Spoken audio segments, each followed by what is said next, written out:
when we're talking about linking muscle ups, we have to remember that we're trying to get from the top of the rings to our front swing as efficiently as possible. If you're wasting energy, lowering yourself down, and restarting your swing on the rings, you're just blowing energy that you don't need to be blowing, okay? So be as efficient as possible. The way that we teach that at I-99 is one drill you can do is think about getting from the top of the rings and just starting to bring your feet forward and tap them on top of a box, and you'll see why in just a second. But this drill of starting to support and pushing the rings behind you and tapping your toes on the top of a box is going to be the foundation of how we're going to start going from the top locked out position of a muscle up into the next muscle up without wasting any energy. So it's just from your jump to support, hands go behind you a little bit to hold yourself up, tap the rings to your hips, tap your toes on the box, tap the rings behind, toes on the box, okay?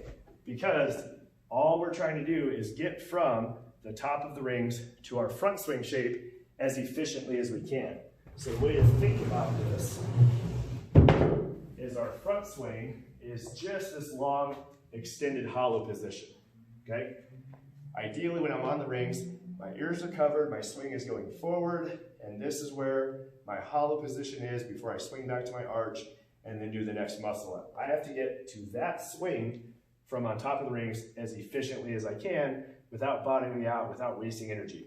So set this up, remember how this feels, rings back, shoulders to my ears, toes out in front of me in my hollow shape, and then try to get exactly to that same spot from on top of the rings really quickly by just doing the bail we just did. Toes to the box, and then snatch your hands behind you. So from the top, we go toes to the box, hands back, and I'm right into my front swing, which lets me cycle the next swing really efficiently, not waste any energy, not blow up my shoulders, and be as efficient as I can so I can cycle that next muscle up. If you can't link muscle ups or have not worked on muscle ups, now's not the time to really try to link a lot together in 20.5. But if you're linking muscle ups, this will make you much more efficient from the top to your front swing, to your back swing, to your next muscle up. So keep that in mind from the top of the rings.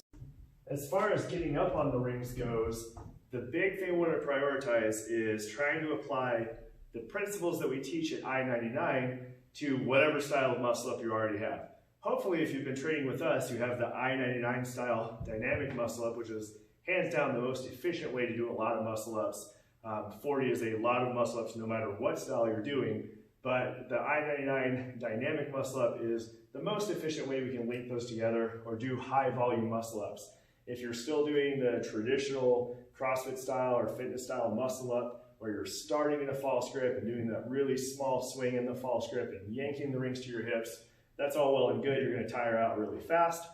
So there are some tips you can do even with that style muscle up or a hybrid style of muscle up to kind of set yourself up for more success. Step one is going to be just make your body generally tighter. The way we're going to do that is by squeezing the heels together like you're trying to crack a walnut between your heels, because then your butt gets tight, your legs get tight, and a tighter body is much lighter to move through space, which is why we created the hashtag tighter is lighter. But then it's also going to let you get up through the rings more efficiently no matter what you're doing. If you're doing the traditional kind of kipping muscle up in a false grip with angles and everything else, if your legs are loose everywhere and you're pulling down on the rings, this is a really heavy catch position and hard to get through every single time.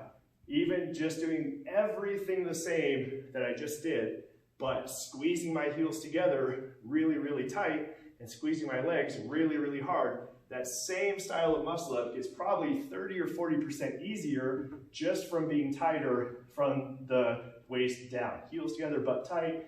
Everything else is the same. I'm doing the same pull, everything else, but by squeezing tight, now I transfer over the rings a lot lighter versus having to stop in that dip position and be so heavy, dipping out from that strict position with a lot more work. So spend some time squeezing your heels together, roll up a little hand towel and put them in there if you need to feel it on the rings. So no matter what style of muscle up you're doing, squeeze your legs tight and create that tight position as you go up. Also, if you can avoid sitting up through the rings as much as possible, just keep going up, you'll be a lot more efficient through that transition as well. If you watch that first one versus that second one, First one got really heavy head down, and I didn't even sit up as much as I see it. Most people tend to sit up. Second one kept going up through the rings, got a lot lighter. And again, ideally, we're gonna start doing something like the more neutral grip, I-99 style muscle up, where we're really letting that swing do a lot of the work for us,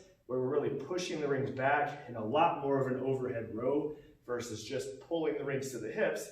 If we can start our wrists back towards the wall behind us in whatever style of muscle up we do, it's gonna make us a lot more efficient. Even in a false grip, small swing style muscle up, starting the rings backwards is gonna make you pop up a lot faster than just pulling the rings the entire way. Because that little bit of a pop back gets you lighter on the rings for a little bit longer and lets you transition a little bit more efficiently. So no matter what style of muscle up you're doing, get your heels together really tight, pop the rings back to initiate the movement, and then as you start to transition through the rings, keep going up. Chest up, chin up as much as you can. We're going up that direction, not down through the front of the rings.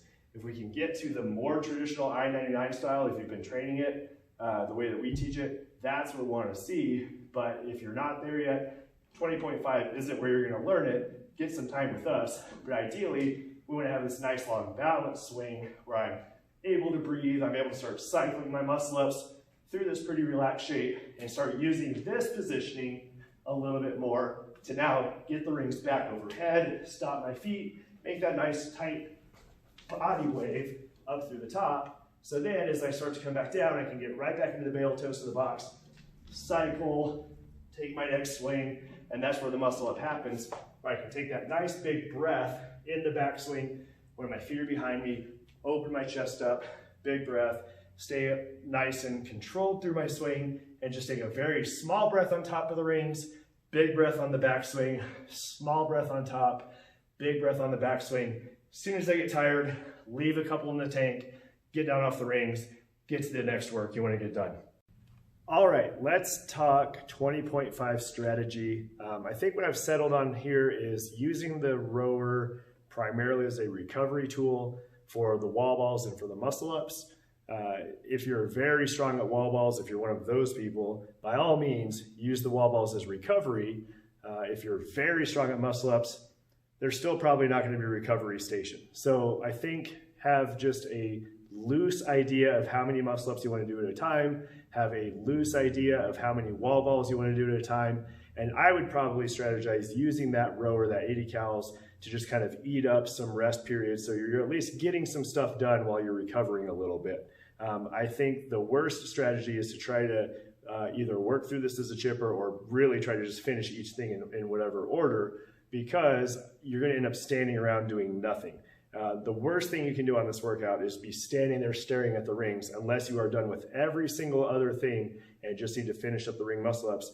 There's never a time you should be dropping down underneath the rings and just looking up at them and waiting. Waiting is wasted time in this workout when you could be just sitting on the rower, catching your breath a little bit, not necessarily pushing it really, really hard, and using that to kind of get back and forth as your transition. Set your stuff up intelligently, get your wall balls done, get on the rower for a little bit, or even transition from wall balls to muscle ups if you feel pretty strong about that, but probably use that rower to get back and forth in between the two movements. I want you to do the muscle ups in whatever rep scheme you can do fairly easily. So I don't want you to try to go as many unbroken as possible because you will burn out really quickly later on as you start to fatigue on this. So keep your muscle up sets very manageable, something you know for sure you can go up and do. I try to get most of my athletes really comfortable with doing triples kind of no matter what, no matter how fatigued they are or what stage of a competition they're in or whatever, know that they can go up and hit 3 muscle ups kind of come hell or high water. 3 muscle ups is what they can get done. If you're not at that stage yet, that's fine. If you know you can only do 2 pretty efficiently, by all means, just do 2, get off the rings, go elsewhere, get some other work done. But I think the more that you can kind of prioritize doing very manageable sets, especially of the wall balls and especially of the muscle ups, the more success you're going to have. So I think that's the probably best strategy to go with this. I think I would probably do this one pretty organically, knock out some muscle ups. When I feel like I still have a couple in the tank, I would move on, row for a little bit, or possibly just get right over into wall balls. knock out wall balls, and then row for a little bit to recover to get into muscle ups. I'm a little different because I hate wall balls, and wall balls are my nemesis. And if you're like me, then by all means, put the rower between the muscle ups and the wall balls. If you're strong on wall balls, hop down, knock out some more wall balls, recover a little bit on the rower, and then get on some muscle ups. I think is a pretty sound strategy for a lot of people. So keep that in mind and know what kind of athlete you are and where your strengths and where your weaknesses lie. And this workout shouldn't be that bad in terms of prioritizing where you need to be. As long as you just remember, we're not going to stand there and stare up at the rings for any length of time. Once you're done on the rings, you're done on the rings. Come back later, work on them later. The one caveat to that is if you really want to get some ring muscle ups in a competitive, friendly, people cheering you on environment, by all means, go over and spend a little time working out rings. If you're not worried about your standings in the open and you just want to have some fun and get some muscle ups in a workout, get some muscle ups in the open, do that. Make the muscle ups your priority. Spend a little bit of time doing other stuff. Go back and try some more muscle ups. Have people cheer you on. Get some tips. Stuff like that. Make it really fun. Make it a really encouraging environment. I'm all for something like that. For those of you wanting to be as competitive as possible, please don't stand there and stare at the rings. I think it's a recipe for disaster in terms of time, wasted energy, stuff like that. Keep moving, even if it's just getting on the rower and knocking out a couple of easy calories, stuff like that.